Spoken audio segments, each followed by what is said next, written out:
Muy buenas noches. Nuestro grupo está conformado por Catherine Caicedo, Laura Ortiz, Ricardo Mosquera, Kelly Julio, Norby Lorena Vázquez y Lina Tejada. Nosotros les vamos a hablar de lo que son las falacias argumentativas.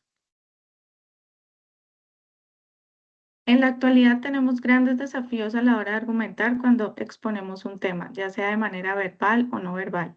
Uno de estos es la argumentación falaz de un emisor que desea lanzarnos su discurso y es nuestra responsabilidad tener en cuenta dichas brechas. De hecho, cuando se acepta como razonable un argumento falaz, no se es simplemente una víctima, sino que también se es cómplice. Tenemos el compromiso de evaluar bien un argumento. Vamos a definir, revisar, dar ejemplos y buscar estrategias para evitar una falacia. ¿Qué es una falacia? Una falacia argumentativa es un error en el razonamiento que aparenta ser válido o convincente, pero en realidad carece de solidez lógica. Se presenta cuando se utilizan premisas incorrectas, manipulaciones emocionales y distracciones que llevan a conclusiones engañosas o poco fundamentales. Las falacias debilitan la validez de un argumento. ¿Por qué? Primero, rompen la relación lógica entre premisas y conclusión. Segundo, desvía la atención con ideas irrelevantes emocionales. Y tercero, pueden persuadirse momentáneamente, pero no sostienen un análisis crítico. Clasificación de falacias. Existen aproximadamente 158 falacias y 14 de ellas ya habían sido clasificadas por Aristóteles en su obra Refutaciones sofísticas. Las falacias se clasifican en dos grandes grupos: las formales, que son aquellas que tienen errores en su forma, y las informales, que tienen errores en su contenido. Falacias de abstinencia son las que no tienen relevancia lógica en la conclusión. Por ejemplo, ad hominem, que atacan a la persona en lugar del argumento; obaculum, que utilizan la intimidación; on populum, que se cree que es verdadero porque mucha gente lo cree; ad verecundiam, que utilizan la opinión de alguien famoso como argumento; ad misericordiam, que estas suelen recurrir a la compasión; y falso dilema, que se presentan solamente dos opciones cuando pueden ser más. Falacias de presunción consisten en razonamientos basados en suposiciones no aprobadas. Por ejemplo, principio de petición, sea por cierto algo que pretende demostrar. Falsa causa, que se cree que ese hecho es causado solo porque otro ocurrió antes. Generalizaciones apresuradas, que saca una conclusión a partir de muy pocos casos. Pregunta compleja, que toma una excepción como regla general. El accidente, que aplica una regla general en un caso que no corresponde. Falacias de ambigüedad, se aprovechan del uso equívoco o confuso del lenguaje. Por ejemplo, equívoco, que utiliza la misma palabra en distintos significados. Anfibiológica, que utiliza la ambigüedad por una mala construcción gramatical. Énfasis, que cambia el sentido de la afirmación. Y por último, la falsa analogía, que se establece una comparación que no es válida porque los casos no son realmente semejantes. Bueno, yo le daré 5 ejemplos de falacias en discursos reales, políticos, publicitarios y mediáticos. Ad hominem. Un político dice: no escucha a mi oponente, él nunca ha sido un buen padre. Eso afecta su carácter en lugar de su discurso político. Segundo, falso dilema. Un anuncio dice: o compran nuestro producto o se quedan atrás en la vida. Presenta solo dos opciones cuando hay muchas más, como por ejemplo hacer creer que solo que se pueden elegir entre dos productos o el fracaso. Tercero, a populum. Un comercial dice: millones ya lo usan, ¿porque tú no?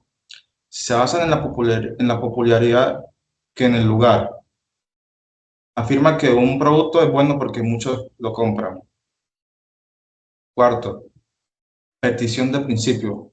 La corrupción es mala porque es incorrecta. La conclusión está incluida en la premisa sin evidencia adicional, como por ejemplo decir que algo es malo porque es incorrecto. Quinta falsa causa. Desde que se empleó la nueva ley, los crímenes han aumentado, así que la ley es la causa. Esto asocia erróneamente un evento con otro, sin evidencia, como por ejemplo afirma que la ley es la causa que aumentó el crimen sin prueba. Contra la persona. Ad hominem. Se ataca a la persona que presenta el argumento y no al argumento en sí. También puede señalar el beneficio que el sujeto obtendría de esa situación.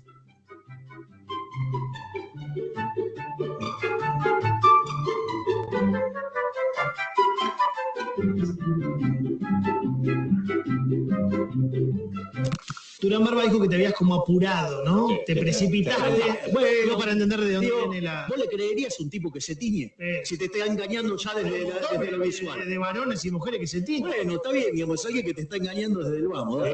En el siguiente texto se enfatiza que la lectura consiste en un proceso activo de comunicación en el cual abarca microprocesos como macroprocesos de lectura.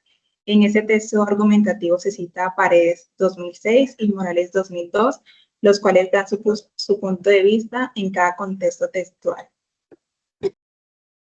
Con respecto al análisis de un texto, con respecto a su impacto y validez, se considera la apelación a la autoridad, la circularidad y la generalización apresurada. Sugerencias y correcciones del texto, se podría optar por, en lugar de citar, se podría optar por dar ejemplos específicos de cómo la lectura permite transformar cada pensamiento de cada ser humano. Como hallazgo, la lectura requiere comprensión para alcanzar una completa adecuación y apropiación del conocimiento. Y como reflexión, la lectura fomenta de manera intelectual y formativa la capacidad de comprensión, análisis y construcción personal de cada saber. Una de las estrategias que tenemos para evitar las falacias es investigar y verificar, asegurarnos de que nuestros argumentos estén respaldados por hechos y datos confiables. Segundo, definir de manera clara los términos.